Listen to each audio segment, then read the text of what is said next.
गर सुन्नत नबवी की करे पैरवी उम्मत, गर सुन्नत नबवी की करे पैरवी उम्मत, तूफा से निकल जाएगा फिर इसका सफीना, तूफा से निकल जाएगा फिर इसका सफीना। आशिक व बिरादर व शहंशाह आलम, आशिक व बिरादर व शहंशाह आलम, बिश्को से ज़्यादा मुबारक जिसका पसीना, बिश्को से ज़्यादा मुबारक जिसका पसीना। सुब्हानक ला इल्म लना इल्ला मा अल्लमतना,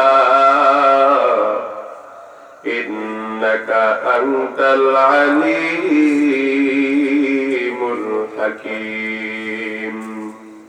रब्बि ज़िदनी इल्मा, रब्बि ज़िदनी इल्मा,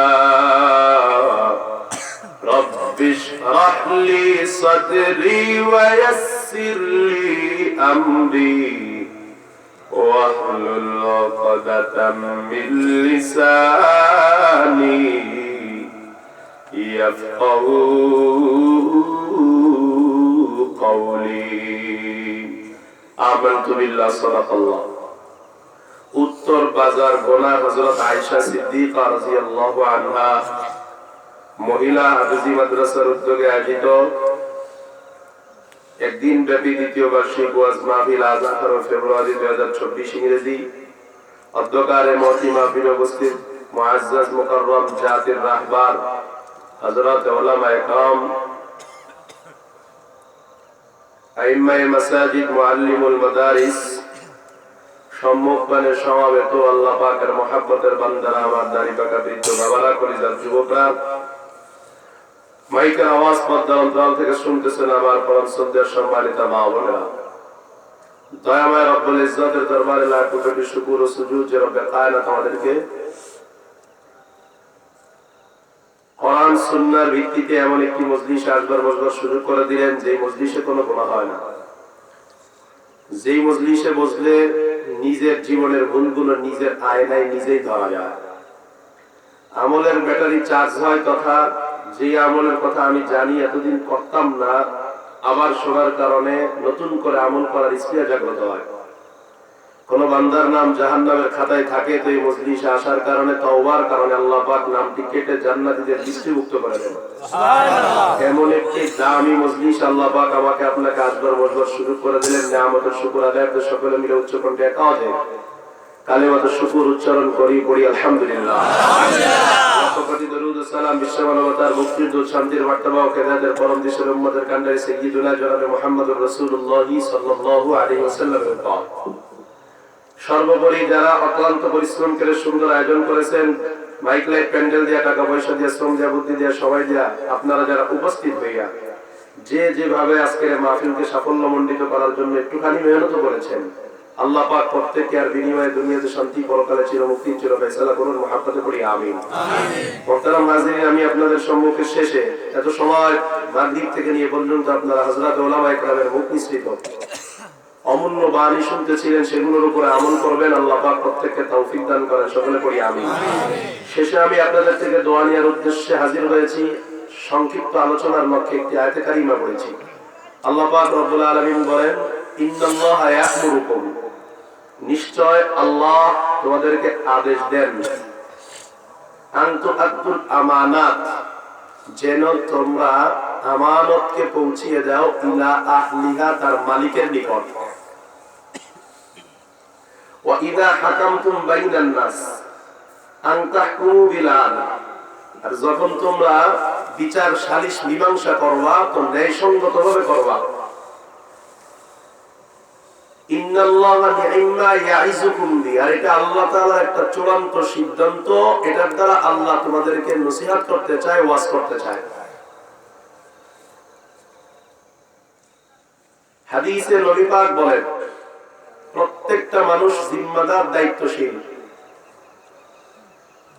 এবার রাসূল আবার পুরুষের দায়িত্ব মহিলার দায়িত্ব আলাদা আলাদা ভাগ করে দেন। রাসূল বলেন পুরুষের দায়িত্ব হলো তার ঘরের যতগুলো সদস্য আছে, ছেলে আছে, মেয়ে আছে, মা আছে, বোন আছে, বিবি আছে, যতগুলো সদস্য একটা পুরুষের ঘরের মধ্যে আছে, রাসূল বলেন একজন পুরুষের জিম্মাদারি এই প্রত্যেকটা মানুষের, ঘরের প্রতিটা সদস্যের। এই প্রতিটা সদস্যের ব্যাপারে ঘরের এই পুরুষকে, ঘরের এই মালিককে আল্লাহর দরবারে জিজ্ঞাসিত হতে হবে। এটাই পুরুষের জিম্মাদারি, দায়িত্ব।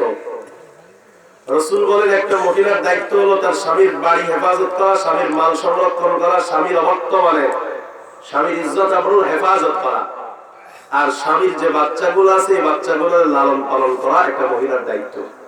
রাসূল বলেন একজন মহিলাকে তার স্বামীর ধন সম্পদ আর তার স্বামীর বাড়িঘর আর তার ইজ্জত আবরু আর স্বামীর সন্তানগুলোকে ঠিকমতো লালন পালন করছে কিনা এ ব্যাপারে জিজ্ঞাসা করা হবে। আমানত কাকে বলে? এক কথা আমরা বাঙালি মানুষ, বিশাল ইলমি আলোচনা আপনারা বুঝবেন না, আরবিতে সংজ্ঞা অনেকগুলো টানলেও আপনারা আমানতের ব্যাখ্যা বুঝবেন না।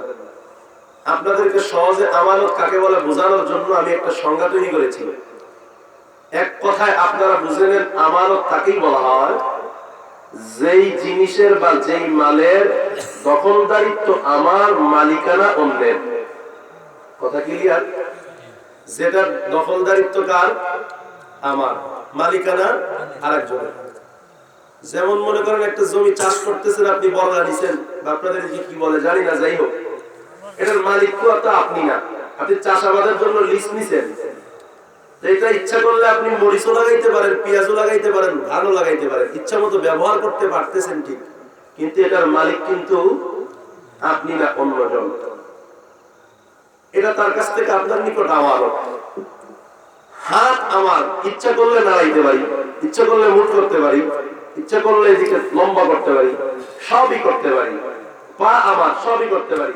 জবান আমার, ইচ্ছা করলে কথা বলতে পারি, কিন্তু এগুলো সবই আমার দখলে আছে, কিন্তু এগুলো আমি মালিক না। আমরা যে বলি আমার হাত, আমার পা, আমার কান, আমার চোখ, আমার জীবন, এই যে আমার আমার বলে আমরা দুনিয়াতে যা কিছু বলি, আসলে কিচ্ছুই আমার না, সবকিছুর দখলদারিত্ব আমার, মালিকানা আওয়াজ করে কোন কার?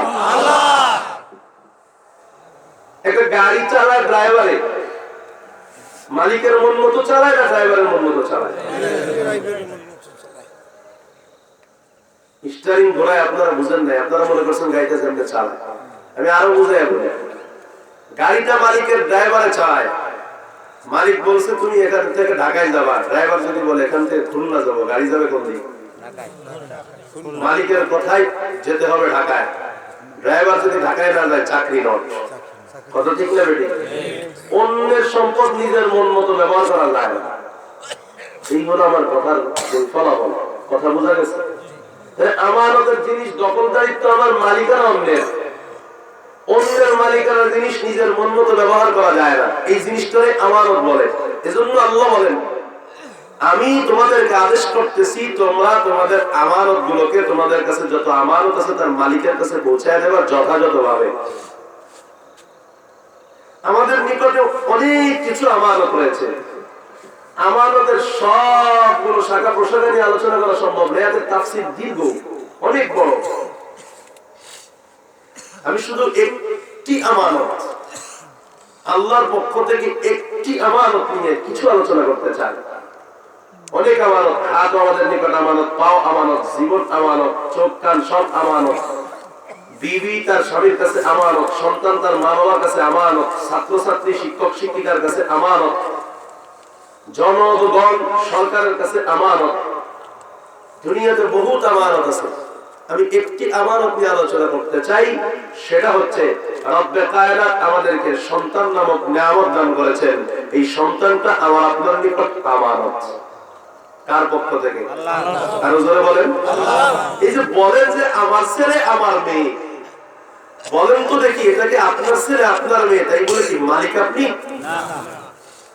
যদি আপনি মালিক হতেন, কেউ কি চাইতো যে তার ছেলে রোড অ্যাক্সিডেন্টে মারা যাবে? কথা কয় না। কোন বাবা কি চায় যে আমার ছেলে মেয়ে আমার সামনে মারা যাবে? বোঝা গেল এটার মালিকানা আমার না, কিছুদিন আমার হাতে আছে। এটার মালিক কে? আল্লাহ। দিয়েছেন কে? আল্লাহ। আল্লাহ যদি কাউকে সন্তান দিতে না চায়, বুঝেন ভালো করে যে সন্তান যে আমি মালিক না, মালিক যে আল্লাহ। এটা ভালো করে বুঝেন। আল্লাহ যদি কাউকে সন্তান দিতে না চায়, কোন মাজার, কোন পীর, কোন ডাক্তার, কোন মানুষকে, কোন মা বাবাকে সন্তান দেওয়ার ক্ষমতা রাখে না। তো কে ক্ষমতা রাখে? আল্লাহ। লিল্লাহি মুলকুস সামাওয়াতি ওয়াল আরদ ইয়াখলুকু মা ইয়াশাউ ইয়াহাবু লিমান ইয়াশাউ ইনাসা ওয়া ইয়াহাবু লিমান ইয়াশাউ যুকুর আও ইউযাওবিজুহুম যুকরানান ওয়া ইনাসা ওয়া ইয়াজআলু মান ইয়াশাউ আকিমা। আল্লাহ কয় সব কিছুর মালিক।